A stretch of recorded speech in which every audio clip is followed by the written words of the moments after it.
And with that, Mr. Chairman, with the indulgence of Kong Doming, I move to cite Alice Guo in contempt in violation of our Section 11, Paragraph C. Your status now is in question because of national security threat. And you are enjoying in the PNP Custodial Center. The Supreme Court also stated that it bears emphasizing that the right against self-incrimination may not be invoked as to questions that are beyond and or not related to these charges. I agree with that, but there is also a constitutional right to remain silent, Your Honor. Hindi kayo nag-bail kasi mas gusto mong nakadetain doon sa PNP Custodial Facility. Kaya hindi kayo nag-bail. Ayun yung totoong kwento doon. Huwag na tayo maglokohan dito. Again, Alice Guo keep on insisting that she refuses to answer question. And sometimes, she is invoking right to self-incrimination. Now, tanungin na kita po, with regards to the question of Congressional arrogancia, in your legit corporation, which is that QJJ,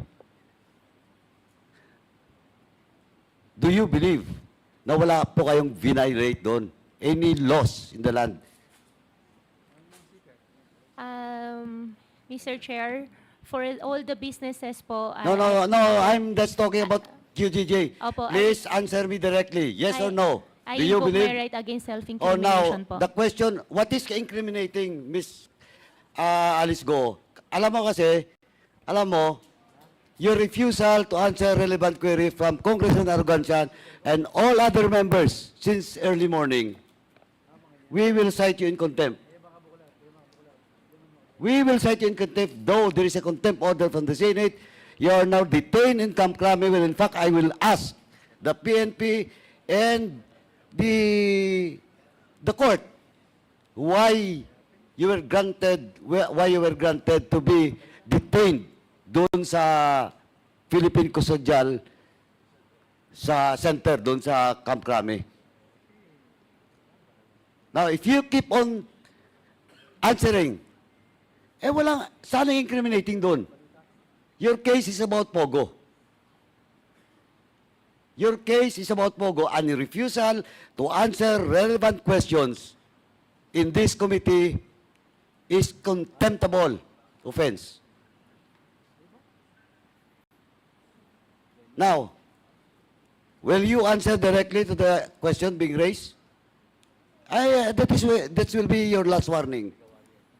We will cite, I personally will cite you in contempt. At alam mo ba, question of jurisdiction, pag-usapan natin yan.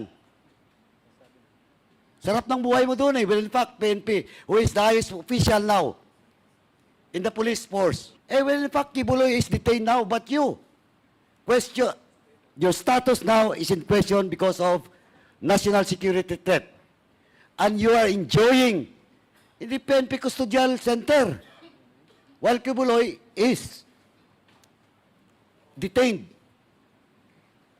in ordinary prison cell. Now, you'll answer or not? Because if you will not, I will cite you in contempt.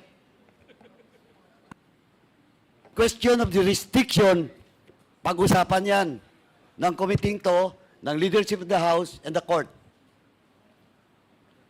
You are now, tandaan mo ha, if you will be contempted in this committee today, that is a direct contempt and you are under our custody at of this moment. Tandaan mo yan.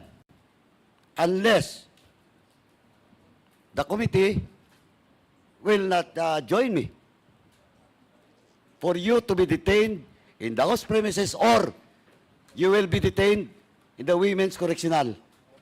Sarap ng buhay mo doon eh. Dami mo pang bodyguard. O PNP, who is the highest official of the PNP that has the custody of Alice Guo? Wala. Pumunta si Alice Guo dito, mag-isa. Ang dami niya escort. O, Colonel Gamido. Sobra na to eh. O, Colonel Gamido. Is Colonel Gamido around? Nasa baba daw. Mamaya, balikan kita, Alice.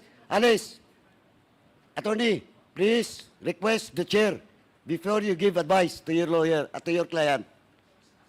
No, that's why you ask.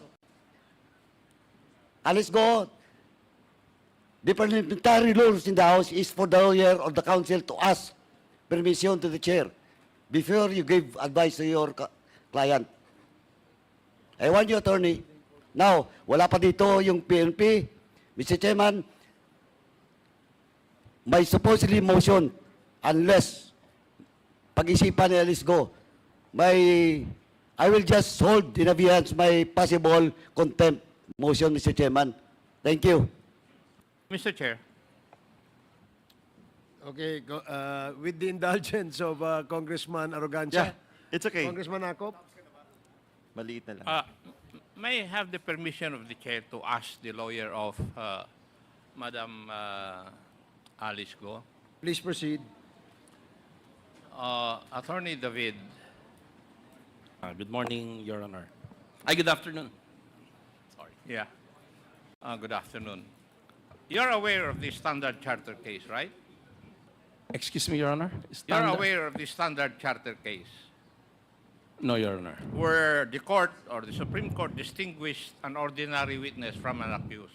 Okay, Your Honor. So in the case of Cassie Ong, she is either an ordinary witness in cases where cases are not filed against her. Tama? Yes, Your And Honor. she becomes an accused when a case is filed against her. Yes, Your Honor. Now, the Supreme Court also stated that it bears emphasizing that her right against self-incrimination may not be invoked as to questions that are beyond and or not related to these charges.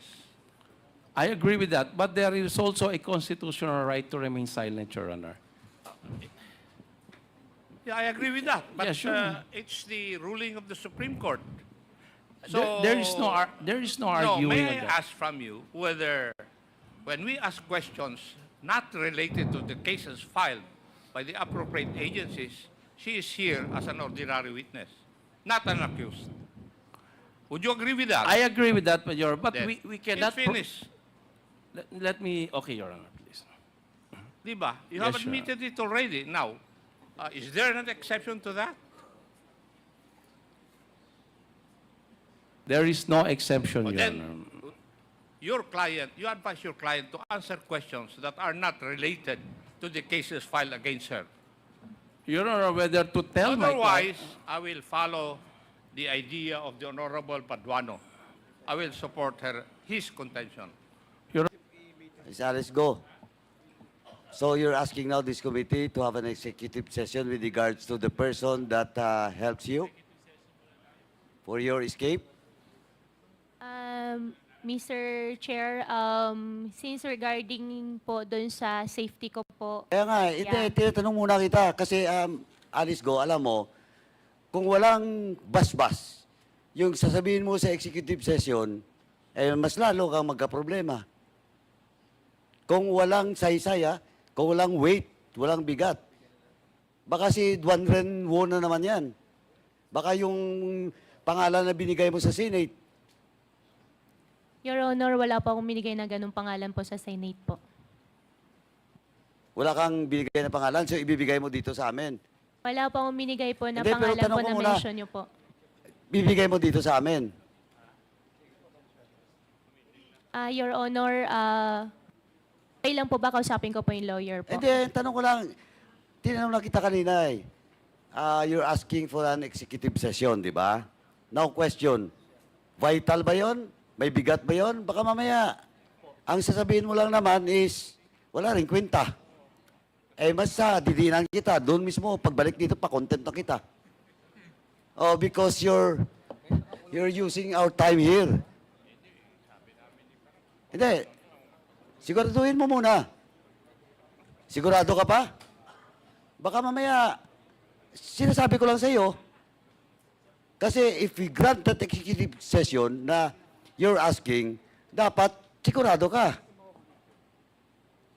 Sigurado ka ba?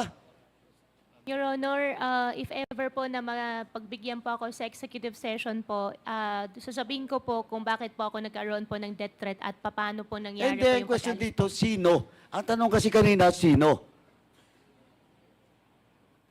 Mr. Kasi Chair, yung death threat, kasi sa totoo lang, Alice Guo, kung nagsasabi ka ng totoo, you're a former mayor, dinaya mo na nga kami, in short, wala kang tiwala sa gobyerno with regards to your security. Dito sa House of Representatives, 100%. Chairman Barbers will make sure that you're secured in the House premises. Wala ka ditong problema. Ang dami na namin ditong nakakulong ngayon. yes po, Mr. Chair. Ang concern ko lang po, Mr. Chair, after the session, after matapos po nitong hearing, paano naman po ako? Kaya hindi po ako Hindi nga makapagsabi you're po a sa former public. mayor. Di ba? You take your oath. Di ba? To the Republic of the Philippines, and now you keep on insisting that you are a Filipino citizen. You're the mayor. Now, takot ka sa threat mo? Takot dahil sa threat? So you're not, you do not believe in this government? Mr. Chair, masyado pong mataas at masyado Hindi nga, pero malaki okay. pong trust. O bakit okay ka ngayon sa PNP Custodial? Bakit okay ka? Oh, bakit okay ka doon sa PNP Custodial Center? Question of threat. You invoke your right to self-recrimination? Hindi po, Mr. Chair. Hindi nga, tinatanong nga kita eh. Again, last na lang to, ayaw ko na pabain kasi I'm using the time of, kung ganito na lang po, again, I will just ask you, sa executive session ba, importante, vital, at totoong sasabihin mo? Kasi kung sasabihin mo na naman sa amin, yung katulad ng story, doon sa boat, pagdating sa Malaysia, mamaya tatanungin pa kita, kasi may tinanong kanina, yung isang member dito, tapos sabi mo, wala, puro ka wala. O ngayon, ang question ko, balikan ko lang. Sigurado ka ba na pag nag-executive session, sabihin mo yung totoo? Your Honor, yes po. Sigurado ka? Your Honor, You will name names. yes po. Hindi in check. Foreigner po. Oh, foreigner. Baka na-contempt na nga namin dito yun eh. Nagtatago na. Di ba? Foreigner. Eh, paano gagalaw ang foreigner dito kung walang connivance o in collusion with the local leaders or officials in government agencies? Eh, wala. Mr. Chairman, in-check na naman sasabihin niya. Wala. In-check lang ba sasabihin mo? Foreigner? Mr. Sagutin Chair. mo ako, Alice Guo. Your Honor, Foreigner? Wala kang sasabihin na local? wala naman pong local. Di wala, Mr. Chairman. Thank you po. The request for an executive session is denied. Denied. So move, Mr. Chairman. Okay. Mr. Chairman, Sandali. point of order. Sandali lang. Mr. Point of Chair. order, Mr. Chairman. Because the What is motion the, of... what is the point of order? The motion of Congressman Chairman Karaps moved for the Denial. denial. And he approved his own motion.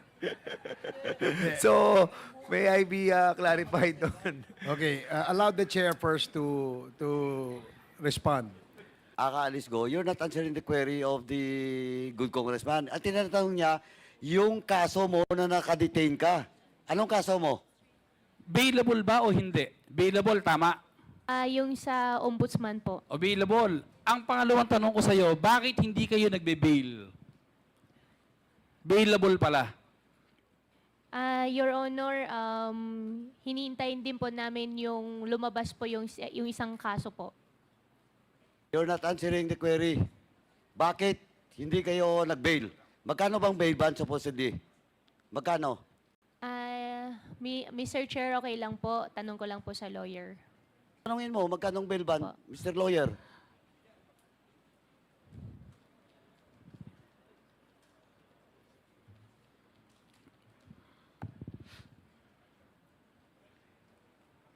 Magkano? Mr. Lawyer, Magkano lang? Magkano ang bail bond? 190 po. Magkano? 190,000. 190. 190? 180,000 po. 180,000? And then you did not bail out? Hindi ka nag-bail? Mr. Chair, may mga ibang mga Mga ano? contempt pa rin daw pong iba, kaya Hindi. Ito. With the indulgence again of... Yes, go ahead, sir. Go ahead. Hindi. Congressman That is Paduano. a deliberate move to you. From you. With your lawyer, na hindi kayo nag-bail kasi mas gusto mong nakadetain doon sa PNP Custodial Facility. Kaya hindi kayo nag-bail. Ayun yung totoong kwento doon. Huwag na tayo maglokohan dito. Again, you're lying. Because the real reason why you did bail out because you want to be detained doon sa PNP Custodial Center. Again, you're lying. Oh. Di ba? Simpleng-simple. Aka Alice Guo, billions. Tapos hindi makapag-bail ng 180,000? Oh, you're fooling this country. You're fooling the Filipino people. And with that, Mr. Chairman, with the indulgence of Kong Doming, I move to cite Alice Guo in contempt. In violation of our Section 11, Paragraph C. There's So move, Mr. Chairman. Okay, there's a motion to cite Alice Guo, aka Go Waping, in contempt for violating Section 11, Paragraph C of the Rules of Procedure governing inquiries in aid of legislation. And this is duly seconded. Are there any objections? Hearing none, the motion is approved. Mr. Chairman. Alice Guo, aka Go Waping, is cited in contempt. Mr. Chairman, my second motion will be Alice Guo will be detained in the period until the committee report of this investigation will be adopted in the plenary. Question of jurisdiction, because Alice Guo is now in the custody of PNP Custodial Center, will be discussed after this hearing, Mr. Chairman. So move, Mr. Chairman. Okay, there is a motion to detain Alice Guo in the... Contempt order sa kanya, Mr. Chairman, period of until the committee report of this investigation will be adopted in the plenary of this 19th Congress, Mr. Chairman. And question of jurisdiction or detention of Ms. Alice Guo will be discussed in relation to the present custody of Ms. Alice Guo after this hearing, Mr. Chairman. Okay, So there is a motion to detain Alice Guo, aka Go Waping, until the committee, the Quad Committee terminates this hearing, and Mr. pending the result of the jurisdiction, the issue of jurisdiction. This is duly seconded. Any objection? Hearing none, the motion is approved.